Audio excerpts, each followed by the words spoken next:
Shalom semuanya, sejenak kita mendengar firman menyapa sebelumnya kita berdoa.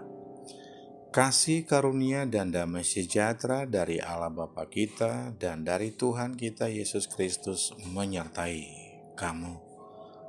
Amin. Firman menyapa hari ini, Senin 16 Mei 2022, tertulis dalam 2 Timotius 2 ayat 19. Saya akan membacanya, kita ikuti semua dalam hati masing-masing. Tetapi dasar yang diletakkan Allah itu teguh, dan meterainya ialah Tuhan mengenal siapa kepunyaannya, dan setiap orang yang menyebut nama Tuhan hendaklah meninggalkan kejahatan. Demikian pembacaan firman Tuhan.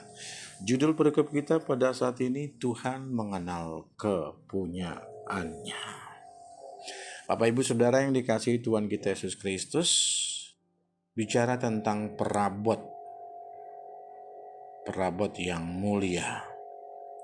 Dalam hal ini Rasul Paulus menganalogikan perabot yang terdapat di rumah.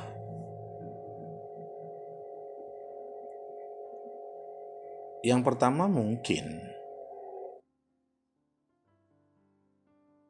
ada emas, yang kedua ada perak, yang ketiga ada kayu, yang keempat adalah tanah. Pertanyaannya, yang pertama dipakai apa? Apakah langsung tanah? Namun yang pasti di sini adalah ibarat di rumah besar ini, yang pertama adalah emas, logam mulia. Baru dilanjutkan ke perak, ke kayu, ke tanah, dan lain sebagainya. Emas merupakan posisi barang berharga. Paulus menekankan jemaat sebagai fungsi utama kita adalah memberdayakan jemaat itu ibarat emas. Sekali lagi, Paulus menekankan agar jemaat Tuhan sebagai fungsi utamanya sebagai emas. Artinya, jemaat itu sangat berharga. Harus dijaga, dirawat dengan baik. Bahkan diwariskan. Ibarat emas diwariskan kepada keturunannya, kepada saudara, kerabat. Agar tetap lestari sepanjang masa. Jemaat juga diterjemahkan sebagai aset gereja yang harus dikelola dengan baik agar keemasannya tetap terjaga. Demikian Rasul Paulus membimbing Timotius dalam memimpin jemaatnya. Walaupun Timotius banyak menghadapi pergumulan, menghadapi pengajar-pengajar sesat, kefasikan, dan lain sebagainya, Paulus menasihatkan kepada Timotius agar berusaha menjadi pekerja Kristus yang punya dedikasi yang tinggi. Menjadi pekerja Kristus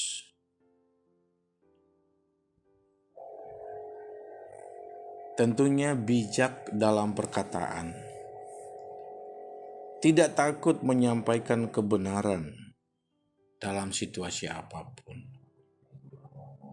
Tentu melayani dengan kasih, dengan lemah lembut, agar apa yang kita sampaikan itu bisa diterima banyak orang. Berikutnya menjaga kesucian. Walaupun kita menyadari kita suci karena disucikan, karena kita sendiri tidak akan sanggup untuk menyucikan diri sendiri. Tuhanlah yang mampu memampukan kita menjadi suci di hadapannya. Untuk itu layak kita apresiasi dengan menjaga hidup kesucian, menjaga kesetiaan, keadilan, kasih, dan kedamaian. Menjauhi hawa nafsu dunia yang mencemari nilai kekristenan kita.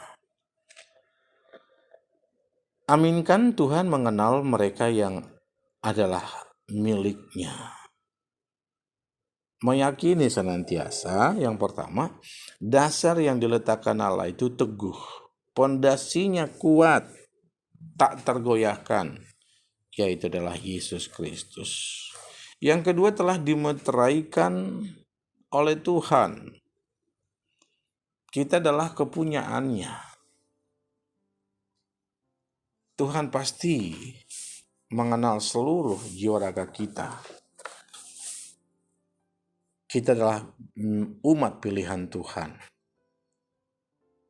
Yang ketiga, menjaga terus, memantenance, merawat karakter Kristus dalam kepribadian kita, hingga akhirnya tak bercacat di hadapannya. Demikian pemahaman kita tentang Tuhan mengenal kepunyaannya, dan kita pun mengenal Tuhan yang telah memilih kita. Tetaplah menjadi pekerja Kristus yang mulia dalam kehidupan ini. Nantikan Tuhan selalu memberikan kekuatan kepada orang-orang yang telah dipilihnya. Ada satu lagu, Kidung Pujian, Pekerja Kristus yang Mulia. Telah lama ku cari-cari langkah hidup yang lebih pasti, hidup penuh kemenangan setiap hari. Suatu saat Yesus panggilku menjadi pekerja, melayani, jadi saksi baginya. Bukan sembarang pekerja, Yesusku luar biasa, Dia raja segala raja, memanggilku menuai ladangnya, hanya anugerah semata, aku dipakai olehnya, sungguh amat istimewa, menjadi pekerja Kristus yang mulia. Sungguh amat istimewa, menjadi pekerja Kristus yang mulia. Amin, kita berdoa. Terima kasih Bapa di surga, firman-Mu menyegarkan kami. Kami adalah kepunyaan Tuhan. Tuhan telah memiliki kami dan kami memiliki Tuhan. Itu kebahagiaan yang kami rasakan dalam setiap waktu. Terima kasih Allah. Mampukan kami menjadi pekerja-pekerja Kristus, dan mampukan kami menganalogikan bahwa jemaat itu adalah emas yang harus kami nilai berharga, dijaga, dirawat, bahkan diestafetkan, diwariskan. Kami jemaat juga sebagai aset yang tetap harus dikelola dengan baik. Mampukan kami menjadi penjaga-penjaga, pekerja-pekerja Kristus yang mulia dalam kehidupan kami. Apapun kecil atau besar yang kami lakukan di hadapan Tuhan, mampukan kami menjadi dupa yang harum dalam hadirat Tuhan. Terima kasih Allah. Mampukan seluruh jemaat Tuhan, HKBP Petujuh dan jemaat di luar Petujuh, bahkan di seluruh dunia, berdoa buat orang tua kami dimanapun mereka berada. Mungkin ada di Bonapasogit, atau mungkin di perantauan, atau mungkin di rumah kami. Senantiasa anugerah-Mu membimbing mereka. Senantiasa Engkau menopang kehidupannya. Senantiasa Engkau boleh memberikan anugerah yang kami menyadarinya sebagai anugerah yang luar biasa yang kami tindak lanjuti dalam pemahaman kami berTuhan. Terima kasih berdoa untuk pemimpin negara, pemimpin bangsa, pemimpin gerejawi kami, baik di tingkat pusat maupun di lapangan, di jemaat. Biarlah Tuhan yang selalu menopang mereka senantiasa.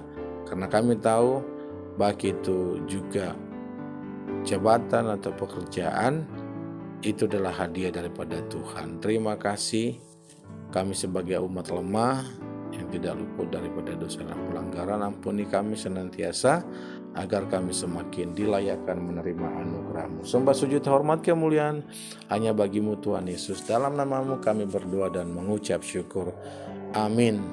Shalom semua, selamat beraktivitas. Tuhan Yesus memberkati.